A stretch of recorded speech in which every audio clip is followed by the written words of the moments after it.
Hello! Aujourd'hui on se trouve pour une nouvelle vidéo où je vais parler de l'évangélisation.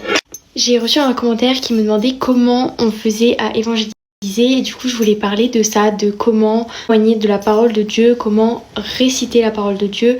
Tout d'abord, il faut savoir que Dieu a un plan pour nous dans notre vie.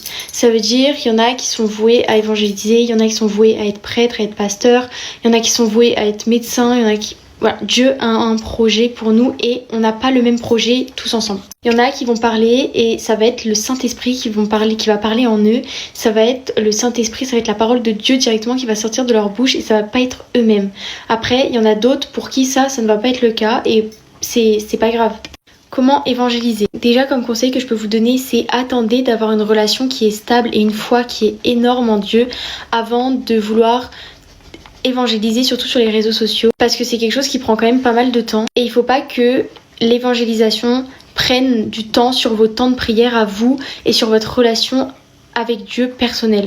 Donc vraiment moi ce que je vous conseille c'est voilà d'attendre d'avoir une foi, déjà un amour pour Dieu qui est déjà assez grand avant de vous lancer dans ça, parce que c'est quelque chose qui va vous prendre du temps. Ensuite, si vous voulez vous appuyer sur des arguments bibliques et que vous voulez partager la parole de Dieu et les commandements, le comportement qu'il faut avoir, etc., renseignez-vous parce que peut-être qu'une personne va seulement vous écouter vous et elle ne va pas lire la Bible et elle va vous croire. Vous voyez ce que je veux dire? Donc ne prenez pas à la légère les choses parce que vous allez influencer des gens. Enfin, en tout cas, vous avez le pouvoir d'influencer des gens. Sauf que après, ça arrive. L'erreur est humaine, ça arrive. Moi, la première, je pense que j'ai déjà fait des erreurs, etc. Mais il faut pas que ça devienne répétitif et il faut pas que voilà vous témoignez de choses qui sont fausses sur la religion. Même si c'est pas volontaire, c'est pas bien parce que les autres vont vous croire, etc. Enfin bref, vous avez compris le fonctionnement du truc. Donc vraiment faites vos recherches personnelles sur ce que vous dites et aussi priez pour que le Saint-Esprit parle en vous.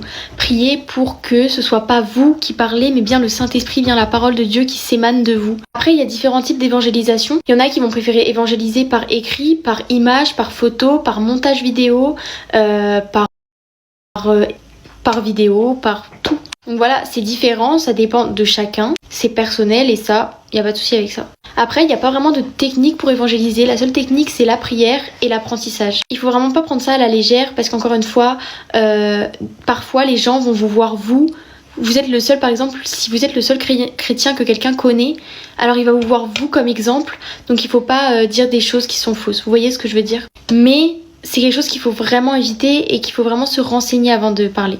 En tout cas, je vous invite tous à évangéliser parce que nous savons que Dieu est notre sauveur, que Dieu est le sauveur de ce monde et nous avons la possibilité de sauver les gens en ramenant les gens au chemin du Christ. Donc je vous invite à évangéliser. Si vous êtes prêts, évidemment, et si c'est la volonté de Dieu, alors je vous le souhaite encore plus. En tout cas, moi je prie que Dieu vous bénisse, que Dieu vous protège et que ses anges campent autour de vous. Je prie au nom puissant de Jésus. Amen.